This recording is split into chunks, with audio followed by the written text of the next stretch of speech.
Welcome to Mom Breaks. In this episode, we talk with Sarah, a nurse, mom, and mental health advocate living in Michigan. She takes us inside her whirlwind journey through postpartum psychosis. After a premature birth at 33 weeks, an emergency C-section, a NICU stay with her son, Sarah experienced a surge of energy and creativity that quickly became terrifying, blurring reality and impacting her home, work, and relationships. She shares moments that shocked her and those around her, from walking into her workplace in the grips of psychosis to professing her love to her once boss, and uses a tornado as a metaphor for the chaos of her experience. Along the way, she reflects on 2 psych ward stays, her bipolar diagnosis, and the possible connection between thyroid health and mental health. Today, Sarah is thriving as a mother, prioritizing her mental health, and using her story to break stigma and support other parents through advocacy on her platform on Instagram and with Postpartum Support International. She emphasizes the importance of whole family support, sleep, and community, showing that even in the darkest moments, recovery is possible. A trigger warning: we discuss death-related delusions and suicidal thoughts, so take care as you listen. So I am 36 years old and I live in Chelsea, Michigan. It's an adorable town. I am happily married. I've been with my husband for 13 years, but married 7 of those 13 years. And I've been a nurse for 14 years, which is just wild to think that it's been that long. I'm originally from the suburbs of Chicago, and then I lived in Colorado for 3 years, and my husband and I got married in Colorado. And then we've been in Michigan for 7, and we have 1 child. We have a 15-month-old boy, and we have 2 cats, a dog. We have a puppy. He's 2 now, but he's still learning. Still We have puppy. a golden retriever. Fun. I have a golden doodle. Oh, they're fun. She has that retriever energy. They're great family dogs. They really are. They are. That's amazing though, because you have a dog who's 2 and a son who's like a year and a half. Yeah, so we found out we were pregnant 2 days before we picked up our puppy. Wow. Yeah. Yeah, that's a full year. hmm Puppies are no joke. It was a crash course in like, all right, we're not going to be sleeping and potty training, and it was really good experience for my husband because he was so used to just sleeping like 8 hours throughout the night. And during my first trimester, I was working, and then also like I was exhausted. So he did all the potty training for our dog. Like he got up in the middle of the night and did everything, and rock star. That's amazing. Yeah. How did your cats do through all of that? Were they just, At first, vibing? they were like, who is this creature? They were upset. And now, like, everybody lives very well together. And they're not like best friends, but they can all be in the same room together. And it's just kind of like a zoo here, having a 15-month-old and then a dog and 2 cats. Yeah, full house. That sounds lovely. I remember when we had our puppy feeling like this is training for when we will have kids, hmm and having people laugh at that, being like, no, no, like it isn't. But it is.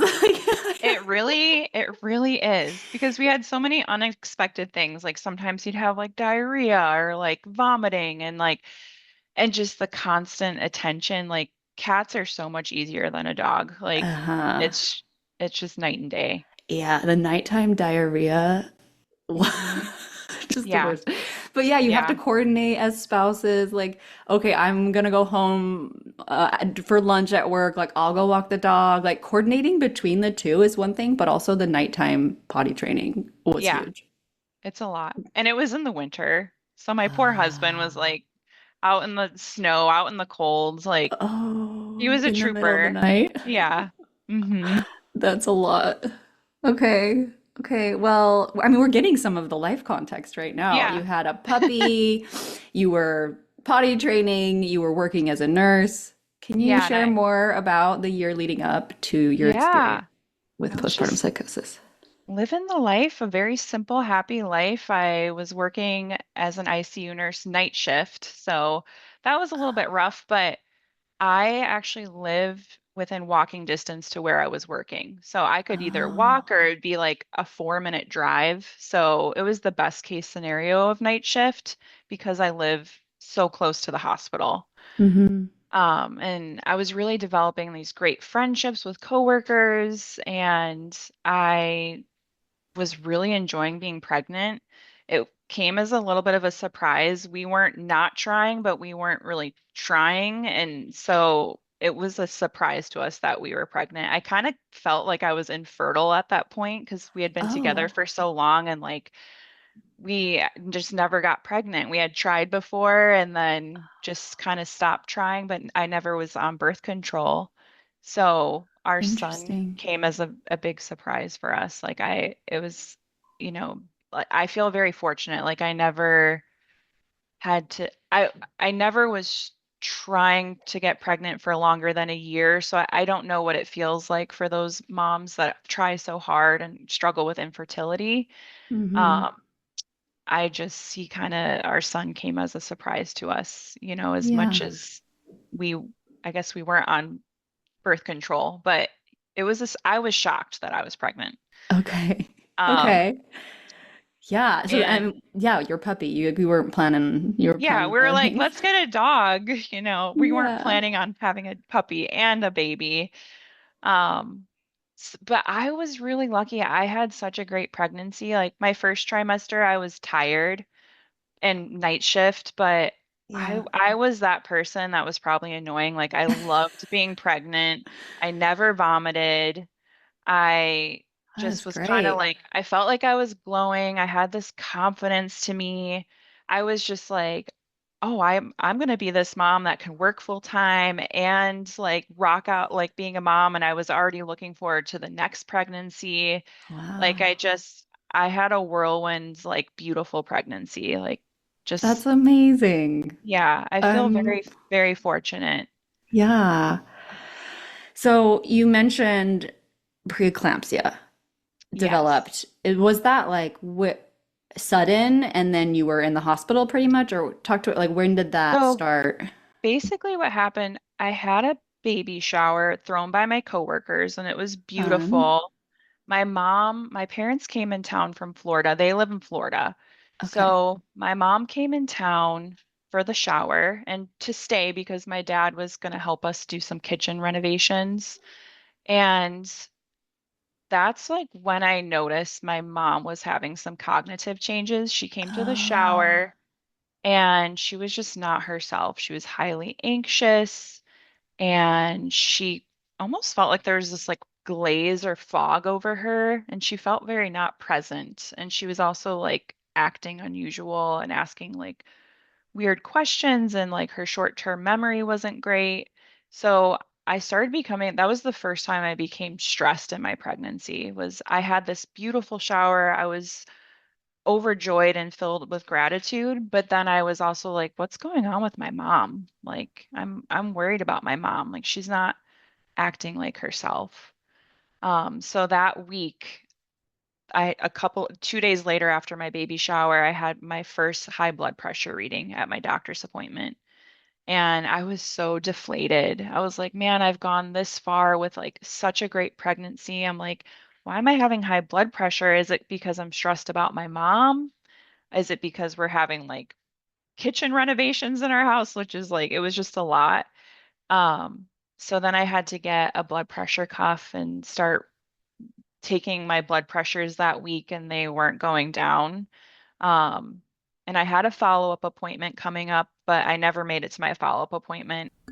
all right. Quick note. We've talked about preeclampsia in a previous episode.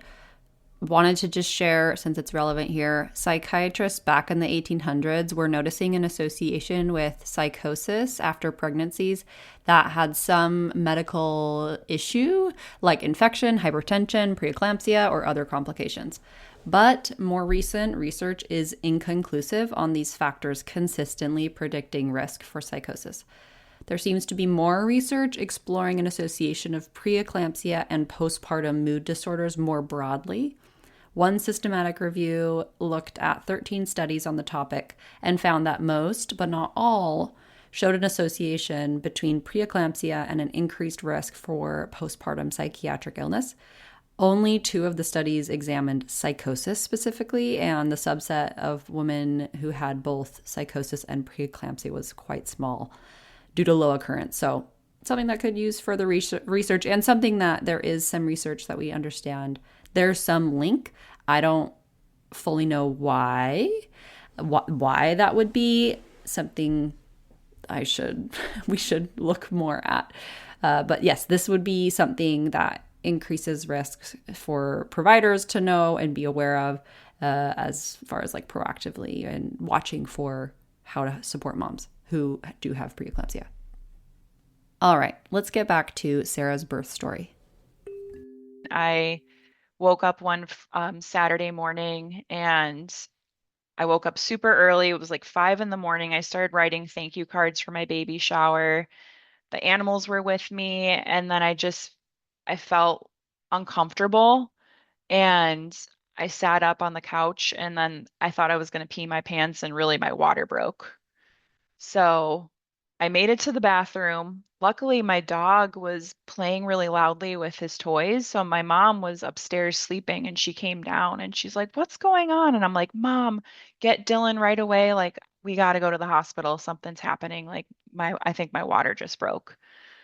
So then we made it to the hospital where I worked at, in the emergency room, and I got to see like the doctor that worked in the ICU with me and a coworker, and it was like very sweet. And I was just kind of like, all right, I guess this is go time. And so then I was transferred to Ann Arbor, where I was going to deliver, and they brought me to the OR to have a vaginal delivery with the NICU team because I was 33 weeks and 5 days. So 6 weeks early.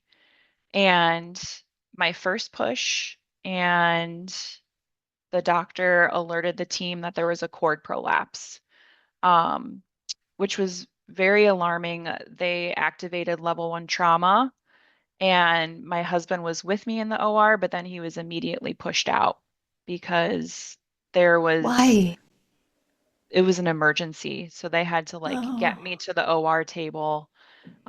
They ended up putting me under general anesthesia to have the baby because it's a medical emergency when there's a cord prolapse. Um, Is that when the cord's around the neck, or is the prolapse so just it's not getting to the baby? it's when the cord is coming out ahead of the baby. So I went to like Oh, push the baby, and the cord was like compressed. being pinched. And so the doctor had to like push the head, take pressure off the cord so my baby could get oxygen. And I did all of this with no pain medication. Everything happened so fast. I had no pain medication. It was the worst pain I've ever had in my whole life. Wow. Yeah. Yeah. Wow. Okay. So then they are lifting him, trying to keep him So, off the cord, and then you go to and the OR. and while I'm already in the OR, which was good, Oh, okay. but while she's holding pressure off the cord, I'm scooting myself to the OR table. And thank goodness I was a nurse. I knew everything that was happening. And especially having ICU experience, I was like, they're going to intubate me. They're putting in the Foley catheter. I just told the anesthesiologist, I'm like, please tell my husband I love him because I just didn't know what was going to happen. I knew they were putting me out. Um, and then the next thing, I wake up in the recovery room. Um, Wow. yeah, yeah, it was a traumatic birth. Yeah. It was a lot. And then I had found out that I had lost blood during the surgery because when they were um, relieving pressure off the cord, they nicked an artery. Uh, Um, what? so I lost like over 2 liters of blood. Wow. So Yeah, you come to, and you need blood infusion. not right away. Not Okay. I didn't get the blood transfusion until like 5, 6 days later, but I got an iron transfusion the next day. Okay. Yeah, Um, I mix those up. and Infusion, transfusion. what was hard was like my husband and I, we had decided not to find out the sex of the baby. And so unfortunately, like he found out without me that we were having a son and like that, and he met the baby for the first time without me. So it was very painful for my husband, like very traumatic. Yeah. So when did you get to meet your baby? I didn't meet him until I like woke up from recovery. I recovered for a little bit and then they like rolled me on the stretcher to meet him in the NICU. Wow. Yeah. That's a lot. Yeah. Yeah. It was wild, but like at the time, I wasn't processing what was happening. I was just so elated. I had like this abundance of gratitude, and I was like, wow, it almost felt like a near-death experience, even though like I wasn't going to die, but it just felt like a near-death experience. Yeah. I mean, I'm sure having worked in the ICU, Hmm. you saw things go wrong, probably. Do you feel like Oh that yeah. maybe played into the trauma? Yeah, because I've seen people die. I've seen things not go well. Um, but I also had this like because of that experience, I felt like I knew I was going to be okay. I trusted my providers and team and I knew I was going to be okay. I just had this like feeling like everything's going to be okay. That's great. That Yeah. intuition. Yeah. So But I then, think go ahead. I was going to say I think that also did a little harm to me because like I put on this good front. And then that's when the sleep deprivation started happening, and like maybe nurses and providers not being aware that I wasn't really probably doing as well as I was putting on that I was doing great, but I was not. I was struggling. Did you know it internally? Yeah, like what, and even after I met my baby. And then I tried to get a little bit of rest, and then the nurse wanted to get me up to clean me up a little bit. And when I was going to the bathroom, I had a syncopal event. So I ended up passing out because Oh of no. the blood loss. So then I had like a rapid response called on me. So like all these like In the nurses came bathroom? in, yeah, in the bathroom. They had to use this like it's called a sit to stand to get me back to the bed. It's like this it helps lift you back into your bed basically. Okay. And and I felt worse for my husband because it was like another like overhead alarm going off like because they call like a rapid response. So it was just a lot. it was it was a lot. Yeah. Birth period is a lot and it's Yeah. vulnerable and it's humbling. And adding these layers, like, yes, that's a lot. That's Hmm. that's really hard. Yeah. So then the next few days, you're not getting good sleep. How are you feeling Not physically? I'm feeling weak. I'm not getting great sleep because they're always checking your vitals, taking your blood. And my husband and I's goal was always, let's get to the NICU. And then I was also pumping. My husband taught me how to pump because I had never even opened my box. We were 6 weeks early. Like I was like, I don't even know like what is a pump. Like even as a nurse, like I always work with geriatrics. So I'm like, I don't know what this pump is. So my husband like figured it out. He taught me how to pump. I'm pumping every 2 to 3 hours. Like I luckily made all this milk. I had the colostrum, all this milk. I was just like pouring all this energy into like, if I can't hold my baby, I'm going to feed my baby.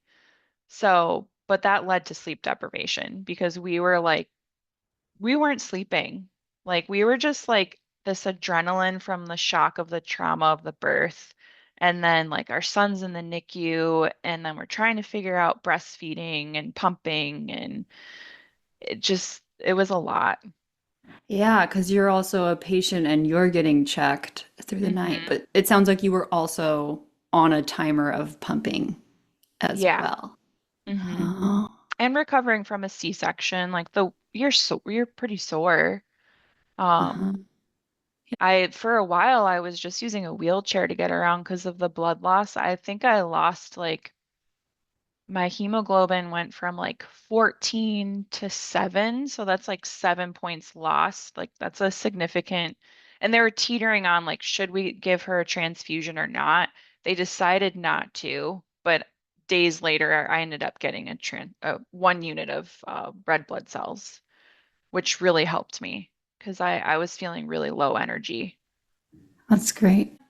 One thing we didn't talk about was your experience with mental health to this point in your life. You Yeah. mentioned feeling anxious with your mom. Had you identified with anxiety before or anything else? I think I've always been more of an anxious gal, and like I would get Same. like seasonal depression, but I never was on any medication. I went to therapy like one time in my early 20s and like once in high school, but like not for very long. And like my parents are more just like, we work hard, we help people, like we're good, like we're solid, we're the people that help everybody. And it's like, no, we probably need therapy, and like we struggle with anxiety, we struggle with depression. Nobody in my family, I mean, my brother has a history of depression that was diagnosed. But it was never like this thing that we didn't really talk about mental health. It was more like we could talk about our feelings, but it wasn't like this mental health was more of a stigma or taboo in our family, or just not. It doesn't happen to us. It happens to other people, like, Yeah. Yeah. It wasn't until I had my experience that I had an aunt be like, oh, depression and anxiety run in our family. I was hmm like, what? How come no one has told me this before? yeah, So I feel like we don't talk about it until we talk about it. yeah. hmm Like my mom didn't vocalize anxiety until now. Like her whole life, she was just this hardworking lady that took on the world and helped everybody else. And now it's anxiety is a part of her life every day. So, Okay. and now my dad is like amazing, so open about, he's learned so much. They're both so accepting of it, and we talk about mental health, and they realize the importance of medication, the importance of therapy. So they are all on board now, which is great. And like my mother-in-law has always been on board. She's gone to therapy, she's been on medication before. She's done EMDR, Mm-hmm.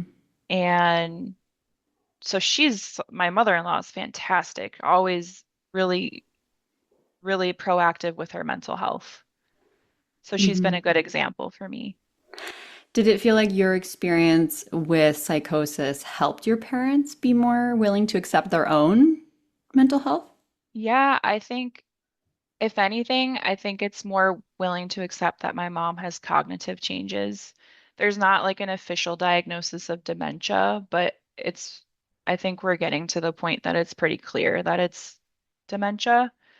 Um, and like my dad, he's just so strong. I wish he would like, accept that like it's okay if you're depressed. It's okay if you're sad.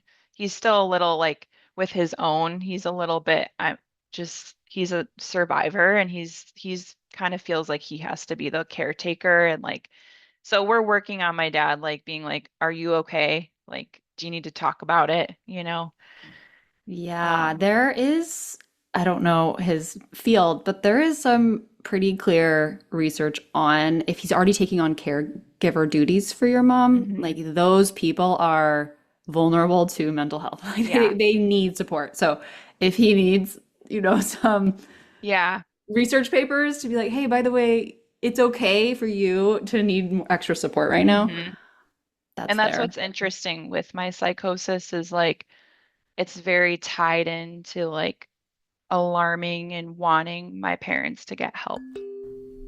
Okay, I'll blip on that research on caregivers and mental health.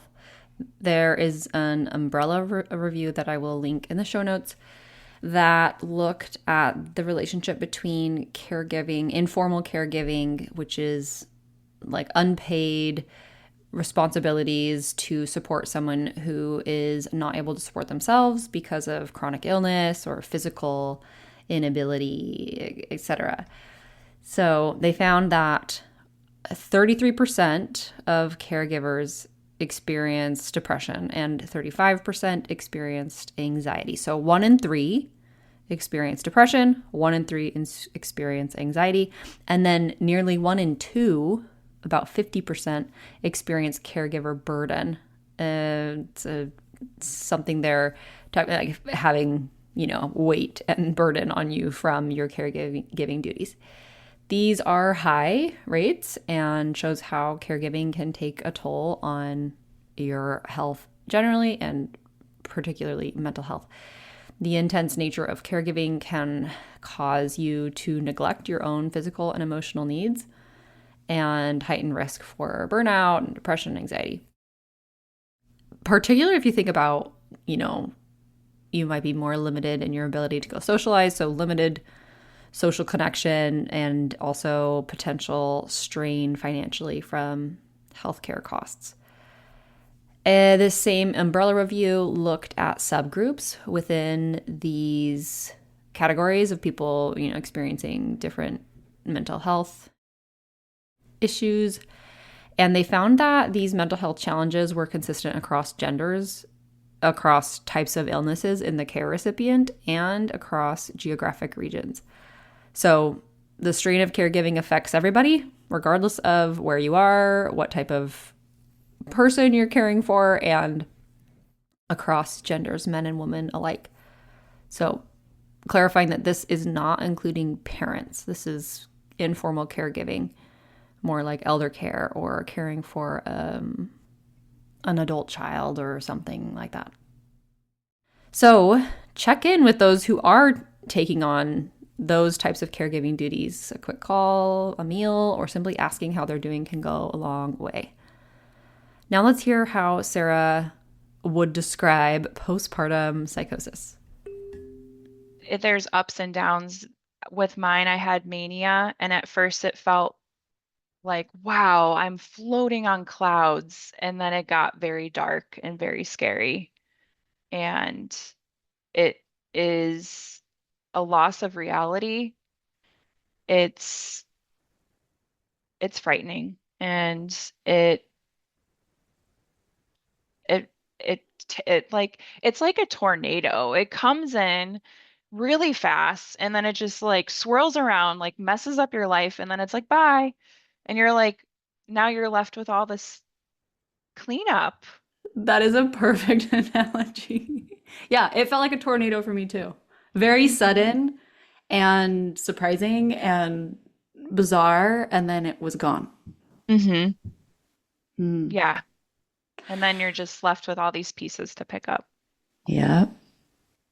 Okay, how did the first signs show up for you?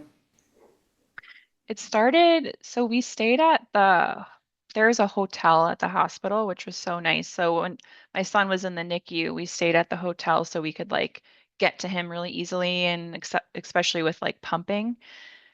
Um, I noticed like when I'd be in the shower, I'd be like blasting music, and like I could feel like I could hear every part of the song. And then like I would sing and I'd be like, wow, I have the best voice. I'm so good at singing.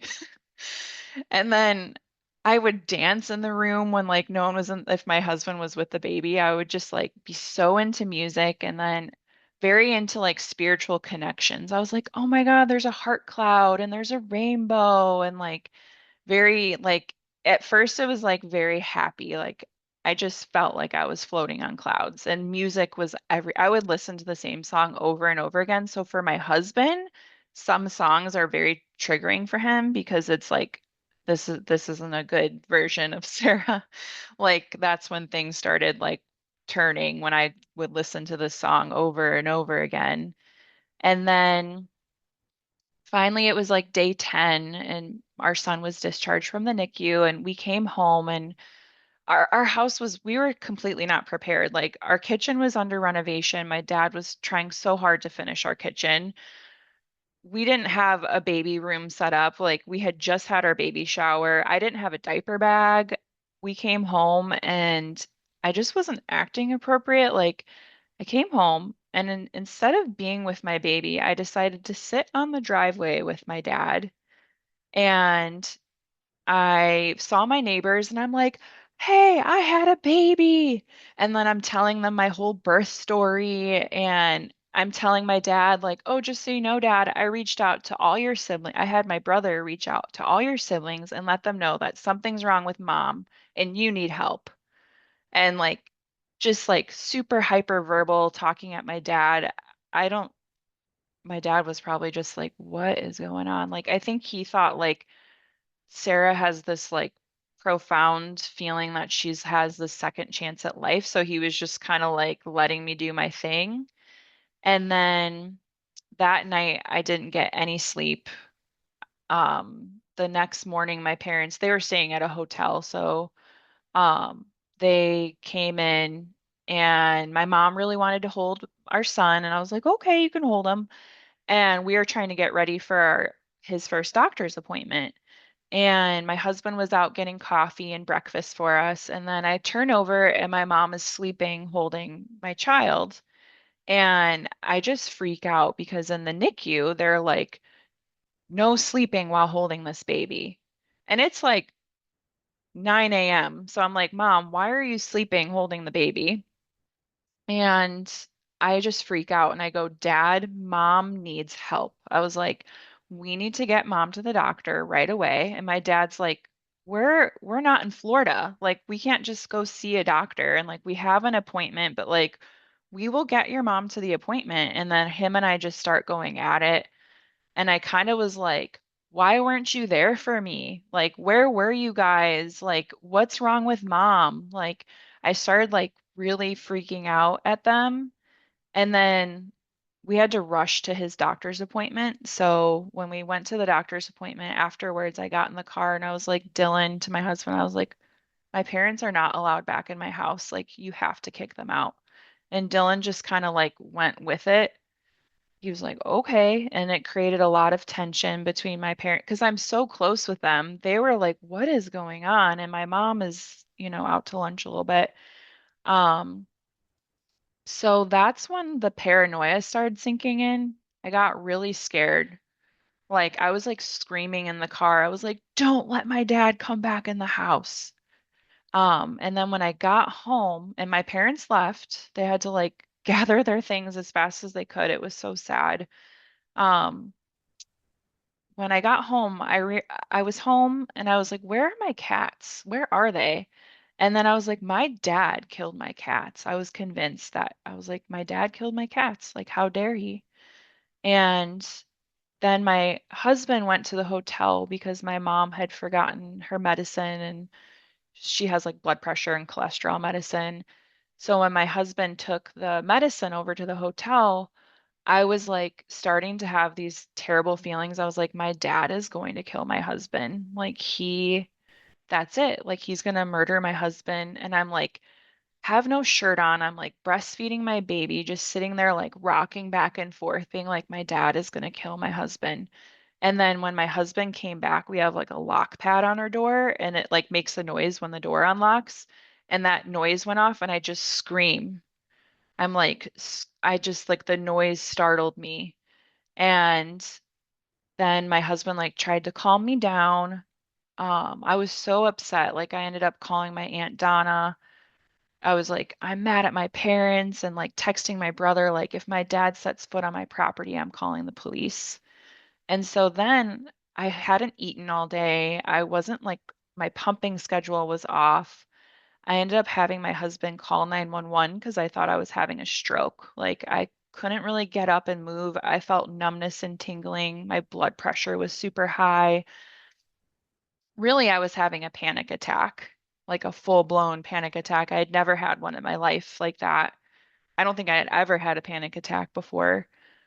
So the police or the firemen come and like there's a lot of like interesting stories. The fireman that came to help me, he had delivered a baby in my house like years ago and he was like, I've been in your house before. I delivered a baby in your house. And I had known about the story, But I was like, but then that's where the psychosis, I was like, see, like he knows. He know like I would like connect, like make all these connections with people. And I'm like, this fireman was supposed to come help me because he delivered a baby in my house. Um, so that day was interesting. They took me to, and I asked them to take me to Ann Arbor, not to Chelsea Hospital, because I didn't want my coworkers to know I was like there. And so they took me to this huge ER.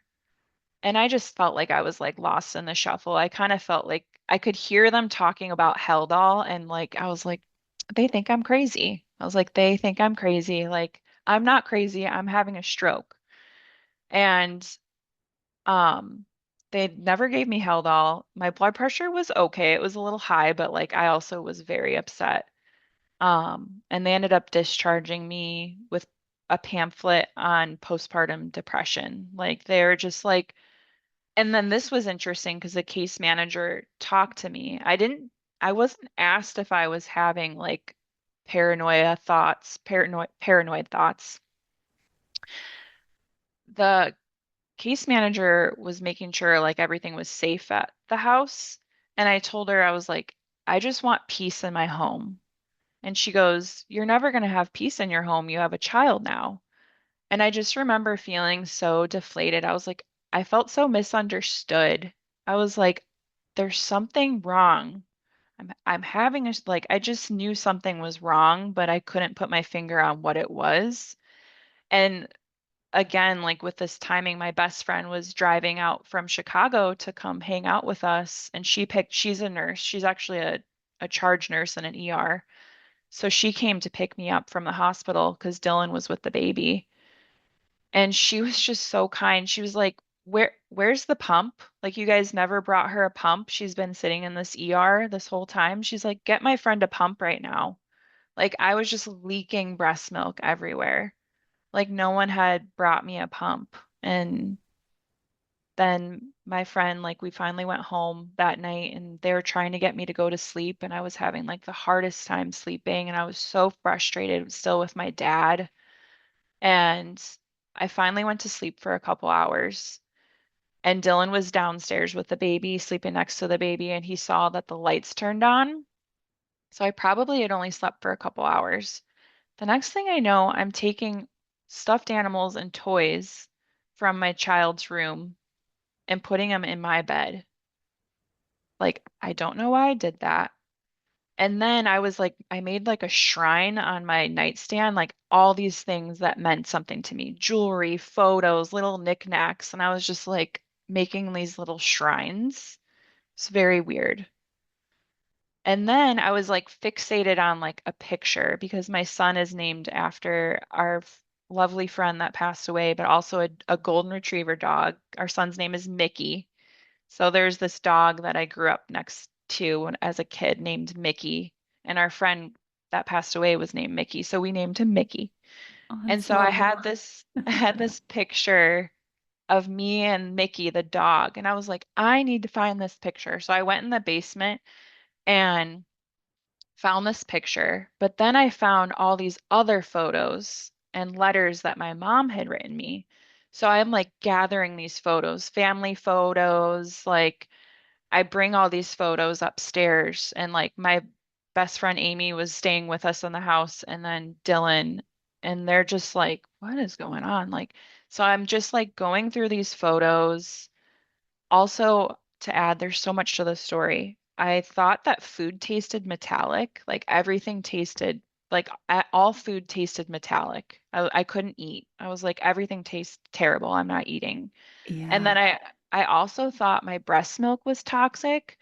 So I was like, I'm not giving my child my breast milk until like I reclaim my power. That's what I kept saying. So I poured my breast milk down the sink, like which was so sad. Like all my hard work of pumping, which was another weird thing. So Yeah.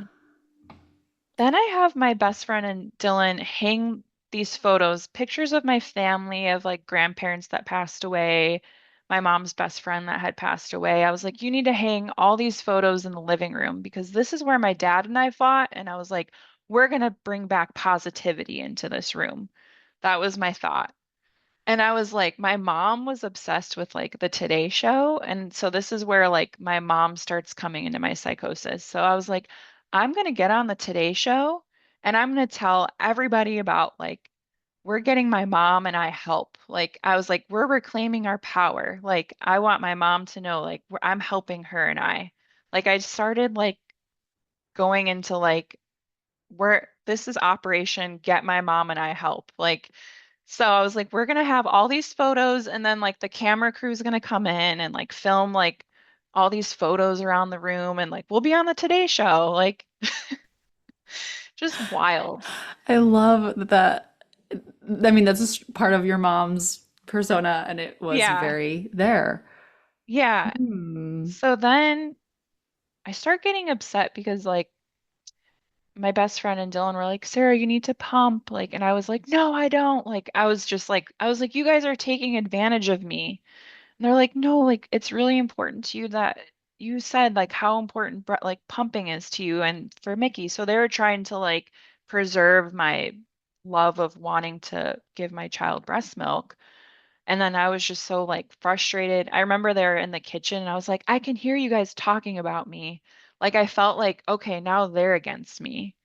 And I was like, well, my mom and I are gonna get like, we're gonna get help. Like I kept feeling like my mom was with me, even though she wasn't.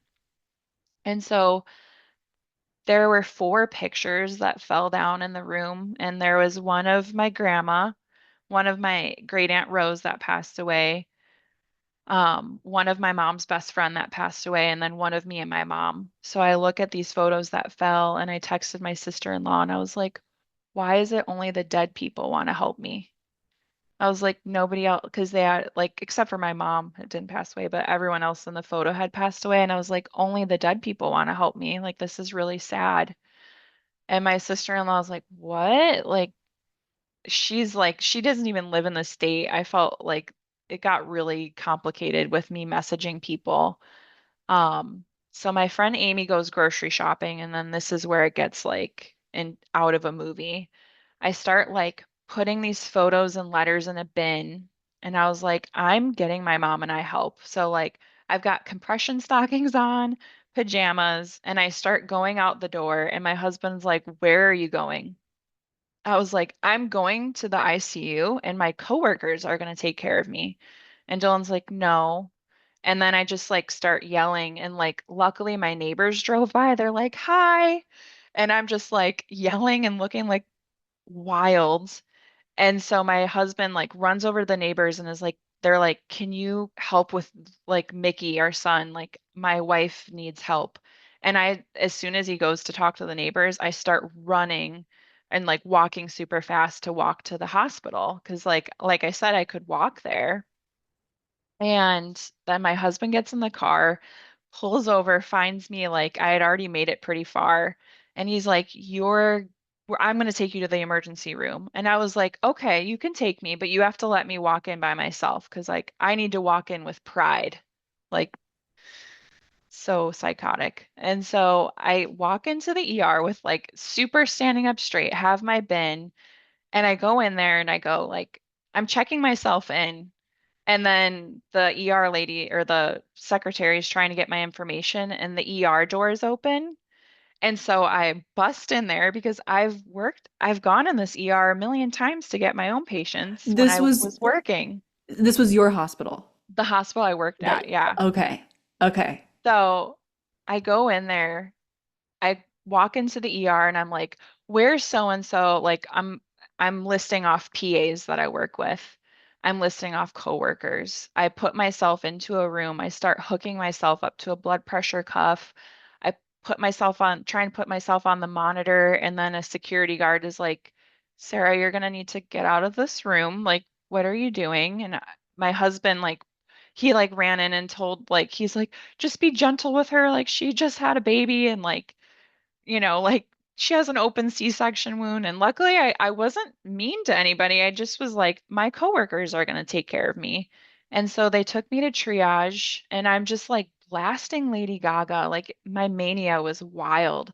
The triage nurse is asking me questions, and like I don't know if this is appropriate to say, but I told the triage nurse, I said, "Can you please tell my coworkers that I finally grew some balls?" And I'm like, "Because I did. I have a son." And then I was like, "I'm here to get my mom and I help." Like just like wild. Like, and so then they put me into the ER psych room. And I remember having a very humbling moment because I had a sitter, and the sitter that sat for me sat for my patients when I was a nurse in the ICU.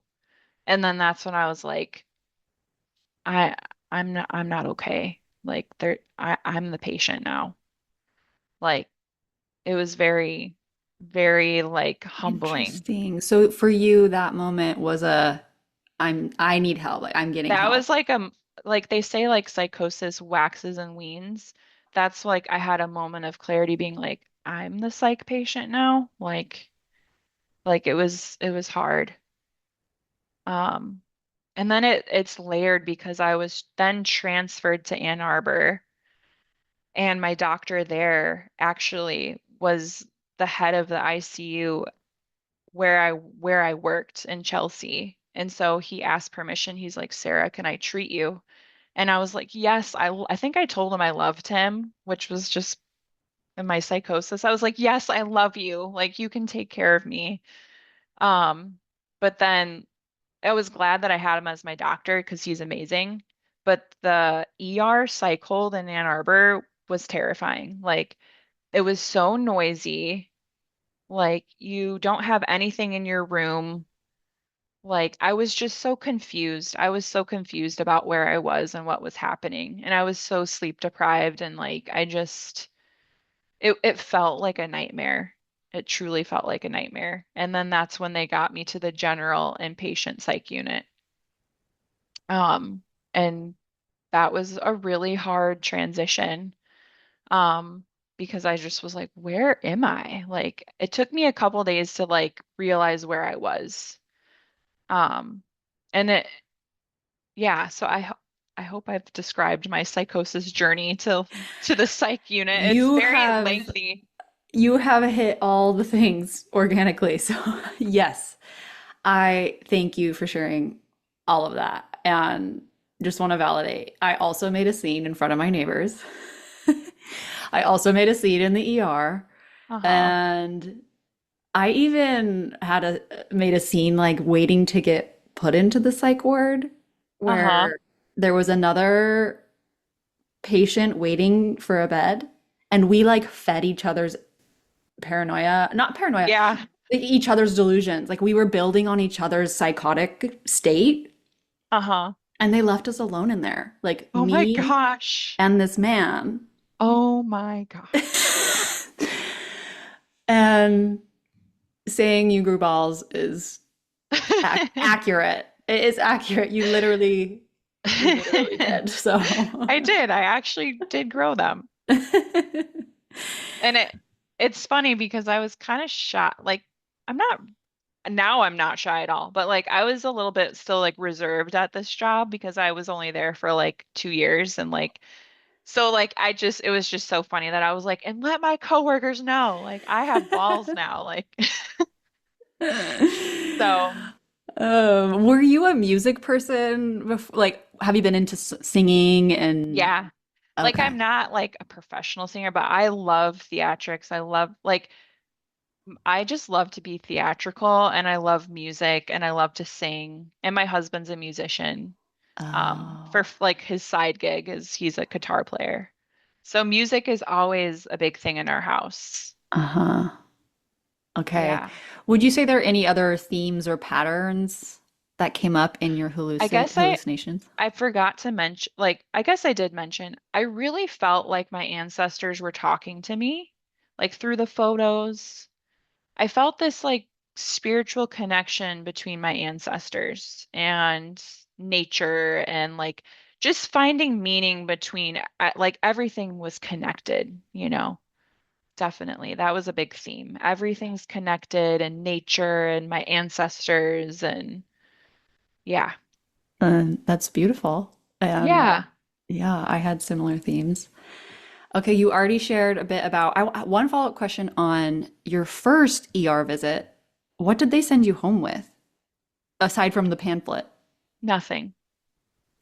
Nothing. I mean, I was on Procardia, but I was that's a blood pressure pill. Like that was just staying this. I was already on that. Hmm. Um, so nothing. Nothing. I was really disappointed. Yeah, what? That seems surprising that you And would just. I remember saying to them, "How could I have postpartum depression? Like I haven't even been home 24 hours." Like for some reason I was thinking like I know postpartum starts right when you have the baby, but I was like, I haven't even been home. Like how do I have postpartum depression? Like I just was like confused. I was confused by it because the psychosis was already settling in. But Yeah, I was and deflated. on that, for me, psychosis didn't feel depressive. Like Yeah, when I was super happy. Yeah, like I felt really energetic. And when my psychiatrist shared that it was under the umbrella of postpartum depression, I was like, oh, okay. Mhm. Like that doesn't fit. It doesn't track for me, but I understand. Yeah. Like it's kind of an umbrella term. It is. Yeah, I think I was taking it very literal. Like, I was like, I have no thoughts of harming myself. I love my child. I'm mad at my parents in that moment. I was upset. Hmm. But otherwise, I was like, I don't feel depressed, but I definitely was. They diagnosed me with postpartum depression with an episode of postpartum psychosis. That's how they Okay. ended up diagnosing me in for the psych unit, not the first ER visit. The first ER visit was I don't even think they gave me an official diagnosis. It was Uh-huh. just like you can go home, your blood pressure is fine, you didn't have a stroke. Okay. So, what do you feel helped you improve and stabilize? Well, the story gets more complex because I was put on Zyprexa, an antipsychotic, and I was having a really hard time, like even wanting to take the medication when I was in the psych unit. I felt like they kind of scared me with it. They're like, this could possibly cause diabetes and weight gain.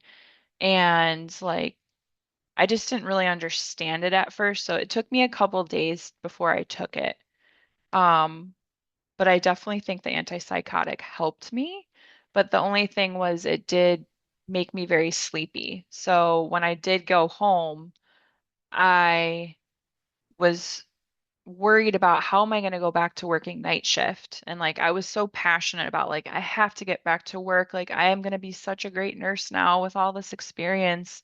So I wanted to titrate off of it. And I did titrate off of it with a doctor, with a psychiatrist, but it ended up unfortunately leading to postpartum anxiety, depression, suicidal thoughts, and I went back to the psych unit a second time in October of 2024. How would you So compare the two psych ward stays? the first one was very, I had that mania to me, so I felt like, wow, I'm reclaiming my power.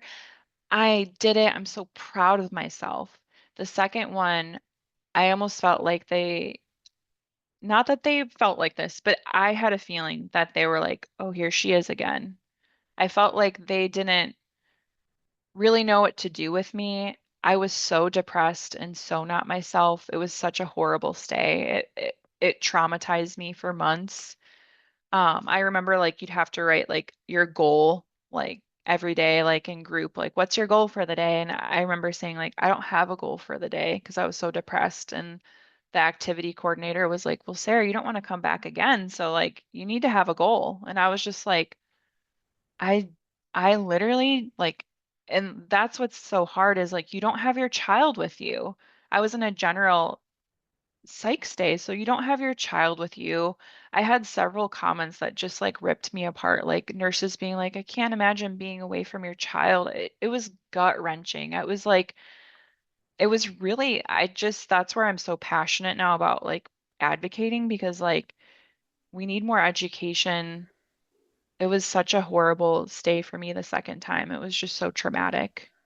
It kept me Yeah. safe, obviously, and then they were able to put me on Zoloft, um, which was really helpful. Okay. And so then kind of what happened, the story's very long, but I was discharged the second time from the psych unit and I was a shell of a human. I was so broken. I stopped showering. I stopped even eating and drinking for a little bit, and they wanted to get me back in the psych unit. And my husband was like the best advocate, and he was like, "This will break her. Like, you can't do that to her." Um, I just kind of like I became a shell. Like, I just lived on the couch. I didn't talk to anybody. I didn't I wasn't interested in food. I was only really interested in like feeding my son a bottle. And then that's when like my dad came out to help take care of my son. And that was very healing for my dad and I because we had fought. And he took care of my son for like 3 months, like 12 hours a day. He's the most Wow. amazing father. Like it was very healing for us. And like, um, Did you and talk about your we fight, like make amends? Yeah, yeah, we did. We did.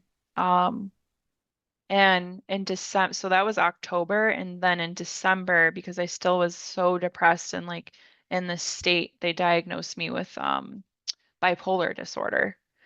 And so then that's when they put me on Latuda. So now I'm on Zoloft and Latuda, and that's a beautiful combination for me. Like it's I Hooray. feel great. It's hard to find the right mix. Yeah. I'm And so glad then you found it. Yeah, so I got this job abandonment letter because I stopped communicating to my boss, which is so unlike me. And like, I know she was really worried about me. And she's like, she had to send the letter. She didn't, I know that she probably really struggled with that, but I had to sign for it because I had to say, like, I got the letter. It was like sent like specially through the mail. And I remember I read the letter and I was just like so heartbroken because it was not in my nature to act like that. Like I always take my jobs very seriously. And I had this dream that like, okay, write a letter to your boss and tell her what happened. So then like I woke up like at like 3 in the morning. I wrote my story. I ended up quitting my job because I knew I needed to quit my job because I wasn't safe to go. I wouldn't be a safe nurse. I was a shell of a human.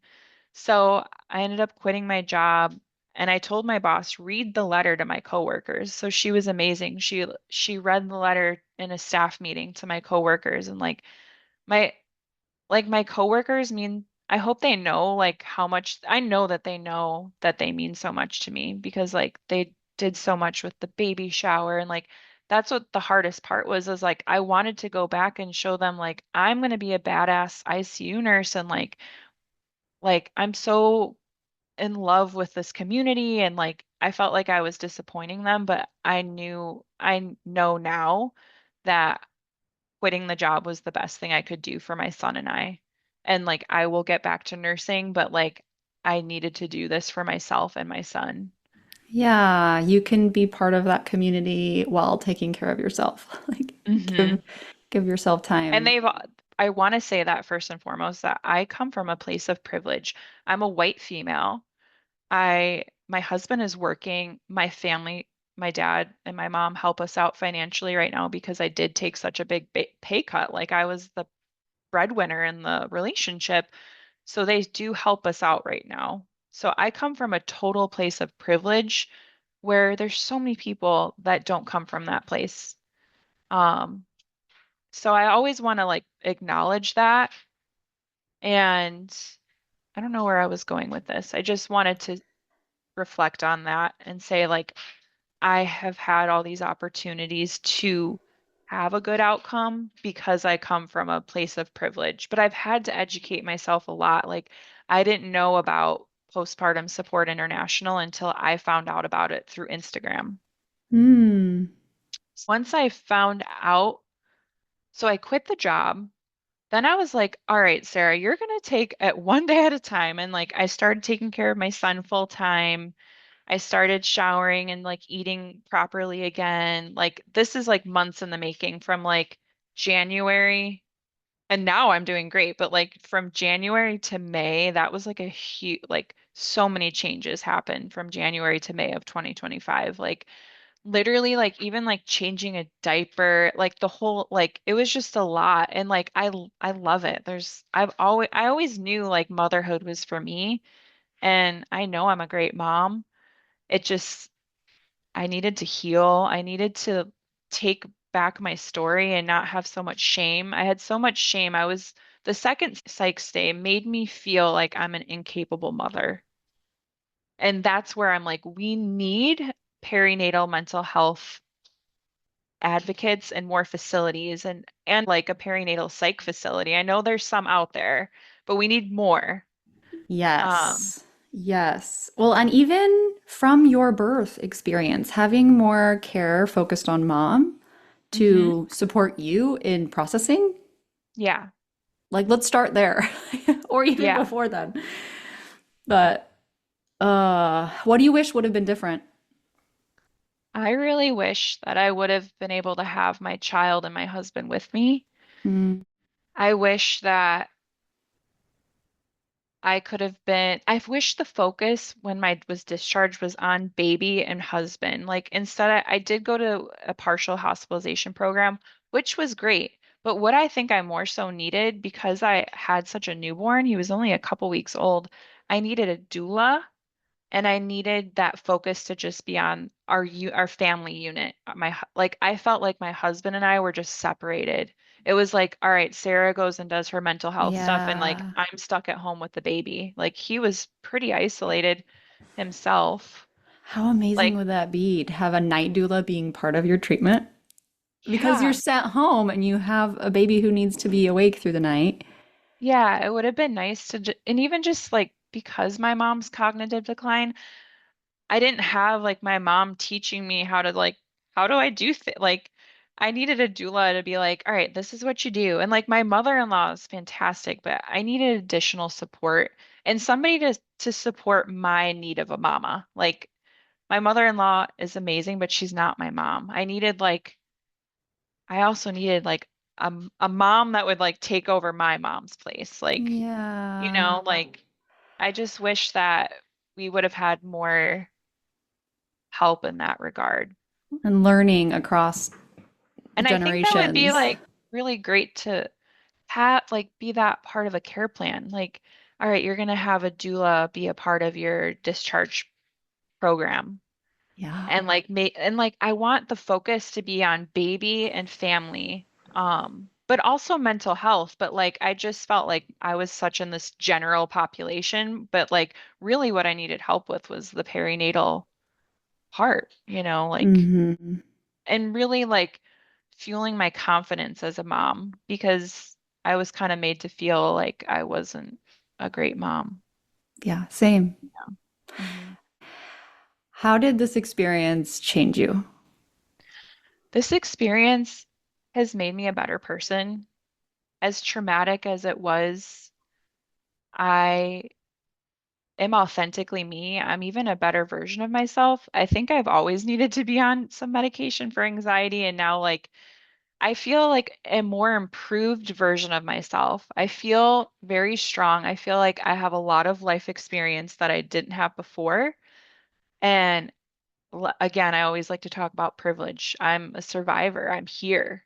So I want to advocate for those that don't get the chance to survive. And like, I want to prevent that from happening to other moms.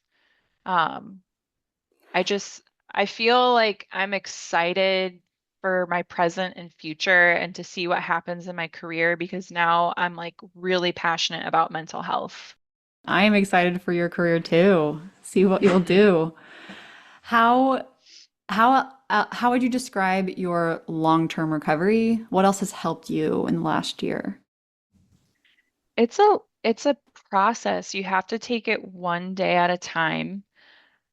Finding a community. Like I was able to find other survivors on Instagram And once I found, and I have done the support groups through PSI, I found better connections with people on Instagram, like being able to know that you're not alone and having a group, really relying on your family and friends, like having that good support system and giving yourself grace because I had to take baby steps. Like what I can do now, oh my gosh, I'm like running circles around myself like months ago. Like brushing my teeth and like making toast was like a lot of work. But now I can like go grocery shopping, make everybody dinner, take care of the child, go to like play dates. Like, it's just like you have to give yourself time and grace and know that it does take time to recover. Like you're not going to be yourself overnight and it takes time. Can you share more about your Instagram? Yeah, my handle is sarah.is.savage. And I just like to be authentically me. I make silly videos, but I talk about mental health. Like prior to this, I was just making like really like random silly videos or cooking videos. I only have like 300 followers. I'm not doing it for the followers. I more so do it for my creative outlet because I love to be theatrical, but I love to normalize and break the stigma of mental health. I openly and honestly say that I am a postpartum psychosis survivor and that I have bipolar disorder because I want people to know that it's not my identity, it's a part of who I am, but let's break the stigma. I love it. I went through and saw some of your videos and I love what you're doing. And I'm grateful Thank that you. you're using your platform to spread awareness because we need to. Yeah. What advice would you give to someone who's recently experienced postpartum psychosis? Trust the process. Um, Give yourself a huge amount of grace and know that you are so strong and so brave and you can get through this. There are better days ahead. I remember people used to tell me, like, you are going to recover. And I didn't believe them. And believe people when they say you will recover, you will see the light again. You can get through this. And like, as a survivor, I had the darkest days of my life, and now there's so much light. Such good advice. I really enjoyed hearing Sarah's story. I'm so grateful to her for coming on and for all the work she's doing to raise awareness and break the stigma. A plus one to remembering that even in the darkest moments, there is light ahead. Healing takes time. Give yourself grace. It will come. Healing. Sarah has shared her story within PSI contexts, at conferences, blogs, yeah, as well as on her Instagram, which I have in the show notes. On PSI, Postpartum Support International, they have quite a few resources to support families, not just in crisis, but in recovery and in prep. They have pregnancy support too. So they also do some provider trainings. They have an annual conference. They have local chapters with in-person events.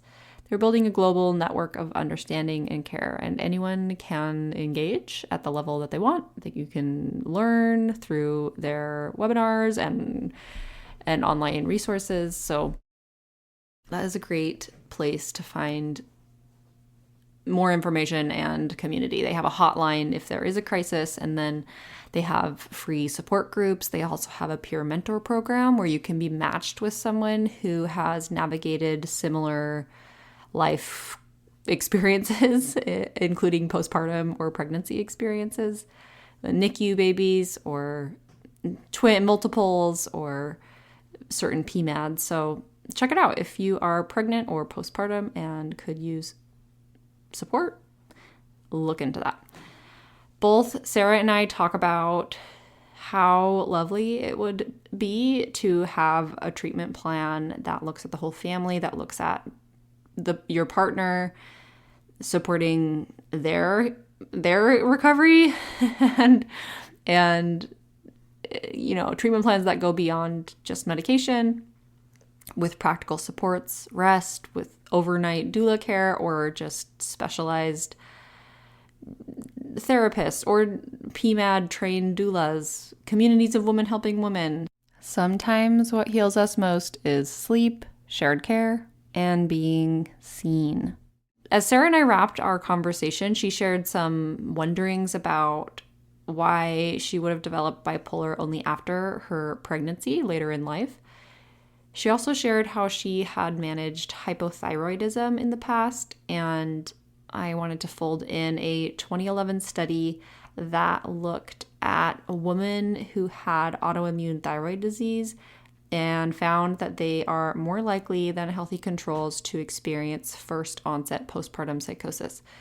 So imbalances, whether hypo or hyperthyroid, so under or overactive thyroid activity, that can influence mental health. Of course, it's going to affect our bodily experience. And Sarah shared that she had managed hypothyroidism in the past and actually experienced hyperthyroidism after her postpartum psychosis experience and needed some adjustments to her medication. So something to keep an eye on. And in this paper, it spotlights how clinicians are recommended, or it's recommended for clinicians to include thyroid screening or even antibody testing when evaluating postpartum women who have psychiatric symptoms.